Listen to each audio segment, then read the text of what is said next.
Dear students, ये जो paper मैं हाफ ईयरली का भेज रहा हूँ, मध्यावधि परीक्षा 2023-24 का है, क्लास 8 हिंदी। उसके लिए है समय 230 घंटे यानी 2.5 घंटे और कुल मार्क्स है आपके 60 यानी 60 मार्क्स का है। तो मध्यावधि परीक्षा 2023-24 का आपके लिए बहुत इम्पोर्टेंट है। बहुत सारे प्रश्न इसमें से आ जाएंगे आपके हाफ ईयरली में। आपको बहुत सहायता मिल सकती है इससे, इसलिए जरूर पूरा का पूरा वीडियो देखें और वीडियो के अंत में जरूर लाइक करें, शेयर करें। जो भी आपको लगे अच्छा से अच्छा करने के, मैं नहीं बता सकता, आप खुद कर सकते हैं। सामान्य निर्देश, सभी प्रश्न अनिवार्य हैं। सब प्रश्न अनिवार्य है का मतलब जानते ही हैं कि सारे कंपलसरी है। प्रश्नों के अंक उनके सम्मुख अंकित है। प्रश्नों के निर्देश ध्यानपूर्वक पढ़ें। जैसे खंड क में आपका क्या है, अब ये गद्यांश है, गद्यांश से आपको उत्तर ढूंढना है और एक एक नंबर के ऐसे ही आपको अपठित गद्यांश से कहेगा। अपठित मतलब पढ़ा हुआ नहीं रहेगा, कहीं से भी एक गद्यांश दे सकता है, पेपर से, कहीं पत्रिका से, कहीं से भी दे सकता है। तो इस तरह की एक जरूर प्रैक्टिस कर लेना। और देखो ये मैं जो दिया हूँ इसका आंसर मैं लिख चुका हूँ, मैं देख देख करके इसी में से आंसर आपको देना है। तो ये 5 में 5 ला सकते हैं। जैसे पूछ रहा है कि किसी विद्यालय की डिग्री या डिप्लोमा किसके लिए काफी नहीं है, तो कवि बनने के लिए, लेखक बनने के लिए, सच्चा पत्रकार बनने के लिए या सफल होने के लिए। तो उत्तर मैं लगाया हूँ सच्चा पत्रकार बनने के लिए। अब देखो कहाँ से मैं उत्तर ढूंढ रहा हूँ। विद्यालय की डिग्री या डिप्लोमा किसके लिए काफी नहीं है। अब देखो यहाँ पर ऊपर लिखा हुआ है कि मैं अत्यंत विनम्रता के साथ यह कहना चाहता हूं कि सच्चा पत्रकार बनने के लिए किसी विश्वविद्यालय की डिग्री या डिप्लोमा ही काफी नहीं है। पत्रकार का आम आदमी की जिंदगी से संबंध होना जरूरी है। अब मैं क्या लिखा हूँ, शुरू में ही क्या है, मैं अत्यंत विनम्रता के साथ कहना चाहता हूँ कि सच्चा पत्रकार बनने के लिए किसी विश्वविद्यालय की डिग्री या डिप्लोमा की ही काफी नहीं है। अब देखो यही चीज यहाँ पर है, सच्चा पत्रकार बनने के लिए क्या चाहिए, तो किसी विद्यालय की डिग्री या डिप्लोमा उसके लिए काफी नहीं है। तो यही लिख देना है। पुस्तकों से क्या नहीं मिल सकता, आम लोगों के सुख दुख का ज्ञान, ये नहीं मिल सकता। जब कोई अच्छा सिटी रिपोर्टर या विशेष संवाददाता बन सकता है, कब, जब पत्रकार जनजीवन में घुल मिल जाएगा। तो ये आपका हो जाएगा क्वेश्चन नंबर 3 का। क्वेश्चन नंबर 4, लेखक किसे सच्चा पत्रकार मानते हैं, तो समाज की सच्ची सेवा करने वालों को ये सच्चा पत्रकार मानते हैं। पत्रकार को लेखक ने क्या माना है, तो लोक नायक को बनाने वाला।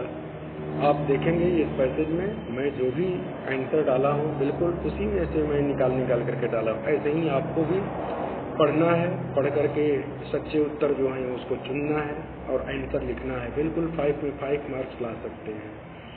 नेक्स्ट देखिए, कह रहा कि निम्नलिखित अपठित पद्यांश को ध्यानपूर्वक पढ़ करके प्रश्नों के सही उत्तर दीजिए। आपको सही उत्तर देना है। जैसे ये कविता है, एक तो दे दिया पैसेज कहानी टाइप का, अब दूसरा आपका है ये कविता का। कविता में से आपको आंसर देना है। ये कविता आपकी बुक की नहीं होगी, कहीं बाहर की होती है। जैसे कविता क्या है, रेशम जैसी हंसती खिलती नभ से आई एक किरण, फूल फूल को मीठी मीठी खुशियां लाई एक किरण। पड़ी आस की कुछ बूंदे झिलमिल झिलमिल पत्तों पर, उनमें जाकर दिया जलाकर ज्यों मुस्काई एक किरण। लाल लाल था लीसा सूरज उठकर आया पूरब में, फिर सोने के तारों जैसी नम्हे छाई एक किरण। तो इस तरह से एक किरण के बारे में बता रहा है, तो इसका टाइटल क्या बनेगा, एक किरण पहले तो। अब इसमें जो प्रश्न पूछ रहा है उसका उत्तर देना है। कवि ने किरण के लिए किन किन विशेषणों का प्रयोग किया है, तो रेशम भी कहा है, हंसती खिलती भी कहा है, सोने के तारों जैसी भी कहा है, इसलिए इसका उत्तर हो जाएगा उपयुक्त सभी।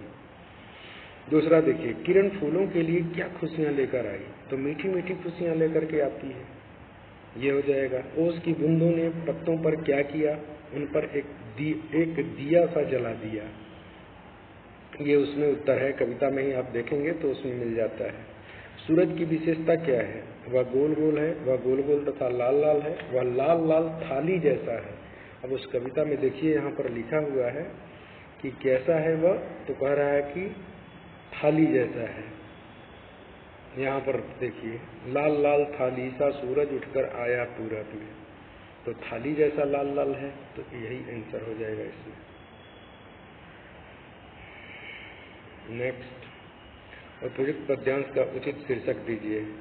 तो लाल किरण या एक किरण। एक किरण ज़्यादा बढ़िया लग रहा है क्योंकि एक किरण से सारी चीज़ों को डिनोट किया करता है इसलिए ये उत्तर होगा। निम्नलिखित पठित पद्यांश को गद्यांश को ध्यानपूर्वक पढ़ करके प्रश्न का सही उत्तर दे। देखिए एक और गद्यांश है, ये 5 नंबर का है।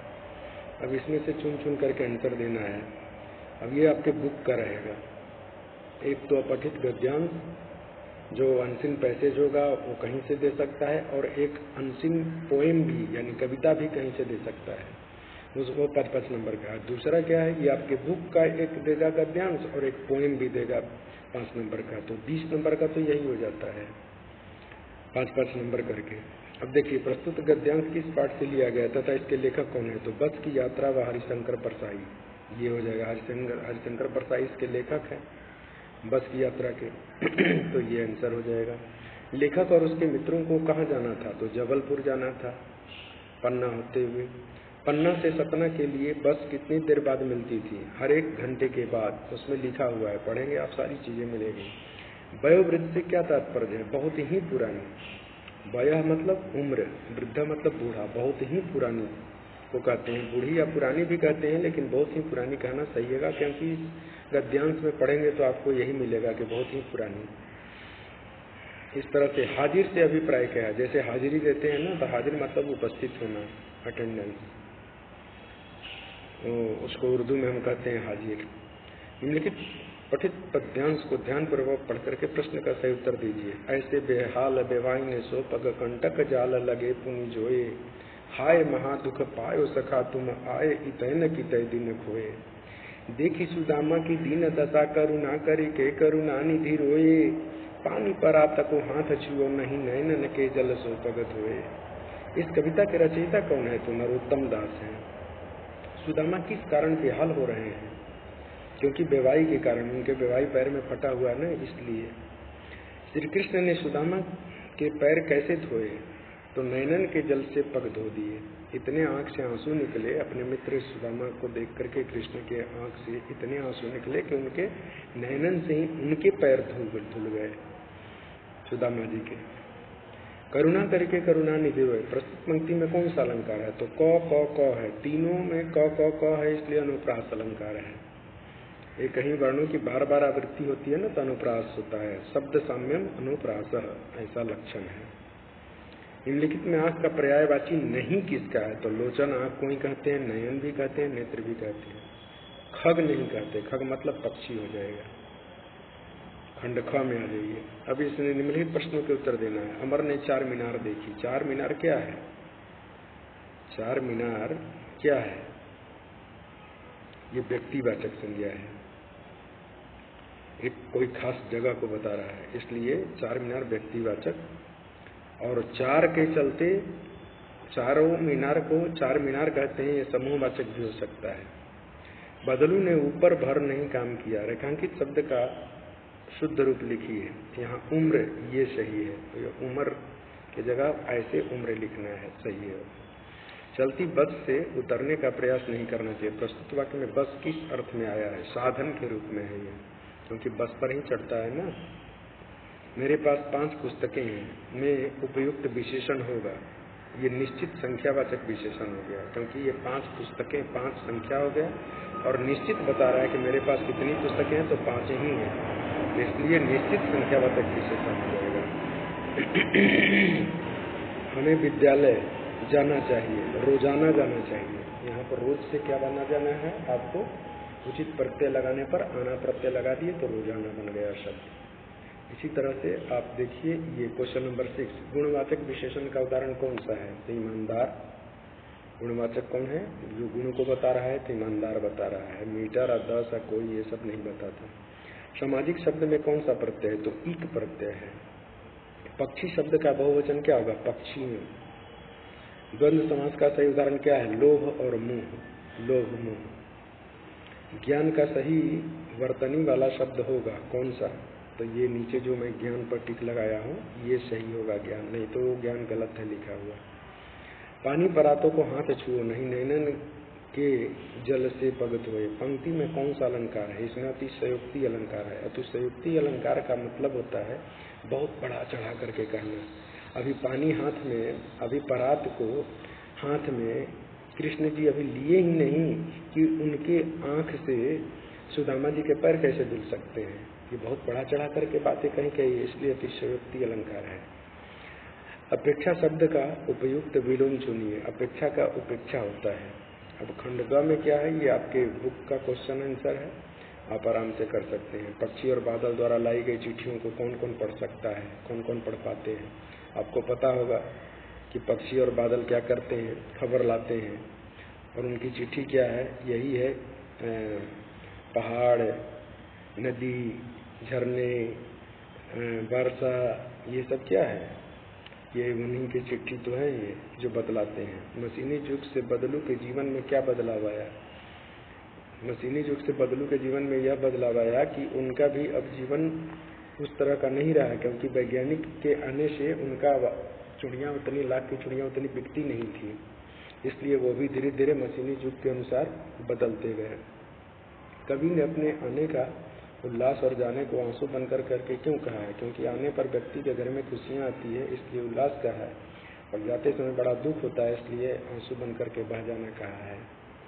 तलवार का महत्व होता है, म्यान का नहीं। उक्त उदाहरण से कबीर क्या कहना चाहते हैं, ये बताते हैं। तलवार का महत्व होता है, म्यान का नहीं। जैसे तलवार को हम म्यान में रखते हैं, उसके गुप्ती में रखते हैं ना तलवार को, तो तलवार का ही महत्व होता है। गुप्ती का क्या करते हैं, गुप्ती में से निकालते हैं, लड़ाई जब झगड़ा होगा तो उसके गुप्ती से लड़ते हैं, नहीं तलवार से लड़ते हैं। ऐसे ही हमारे व्यक्ति हमारा क्या है, गुप्ती है, माने रख रखाव का है, और ज्ञान हमारा क्या है, अंदर का तलवार है। ज्ञान से हम बहुत सारी चीज़ों को काट सकते हैं, तो इसलिए हमारा ज्ञान ही ज़्यादा महत्वपूर्ण है शरीर से ज़्यादा। तो उदाहरण में कबीर क्या कहना चाहते हैं, ज्ञान के महत्व को देते हैं कि हमारे शरीर के अंदर रहने वाला ज्ञान जो है वह तलवार है, बहुत ही महत्वपूर्ण है। साइकिल आंदोलन से कुट्टू कुट्टे की महिलाओं के जीवन में कौन कौन से बदलाव आए हैं? वे भी महिलाएं अब आराम से, जहाँ पर डर करके बाहर नहीं जाती थी, अब आराम से साइकिल उठाती है और दूर दूर तक चली जाती है, नौकरी करने लगी। पुरानी परंपराओं को तोड़ करके ये बिल्कुल आगे आ गई। ये उनके जीवन में बहुत सारे यही परिवर्तन हुआ कि अब ये महिलाएं नौकरी भी करने लगी। पूरक पाठ्य पुस्तक से निम्न प्रश्नों के सहित 3 प्रश्नों के उत्तर दीजिए। अब ये सब आपके बुक का है, आप लोग आराम से देखेंगे और उत्तर लिखेंगे। ठीक है, ये इम्पोर्टेंट है, ये देख लीजिएगा। ये 80 शब्द में आपको लिखना है। ये निबंध है, विद्यार्थी जीवन तथा अनुशासन, प्रदूषण एक समस्या, स्त्री शिक्षा, उज्ज्वल भविष्य। इसमें से एक विद्यार्थी जीवन बहुत इम्पोर्टेंट होता है, अनुशासन भी है, अपना विद्यालय भी हो सकता है, प्रदूषण हो सकता है, ये सारी चीज़ों पर आप निबंध। और ये एक लेटर लिखने के लिए आएगा। अपने क्षेत्र की सड़कों की दुर्दशा संबंधी शिकायत करते हुए नगर निगम के अध्यक्ष को पत्र लिखना होता है, या भाई के विवाह में बुलाने के लिए मित्र को एक निमंत्रण पत्र लिखना है। तो इस तरह के पत्र आते हैं। ठीक है, तो आप लोग ध्यान दीजिएगा इस पर। ठीक है, इतना बहुत है, मैं इतना सारा चीज़ मैं बता चुका। अब आप चलते हैं, फिर नेक्स्ट पेपर हम भेजेंगे। जो आपका पेपर मुझे मिलेगा, मेरे पास होगा, उसको मैं जरूर डालूंगा 8th क्लास का। ठीक है, चलो बच्चों, धन्यवाद। अगर इसे अच्छा लगे तो अच्छा, क्या आप लोग अच्छा नहीं भी लगे, आपके लिए ये पेपर दिया हूँ, आपको अच्छा नंबर लाने आए तो मुझे ज़रूर लाइक करें। ठीक है, धन्यवाद।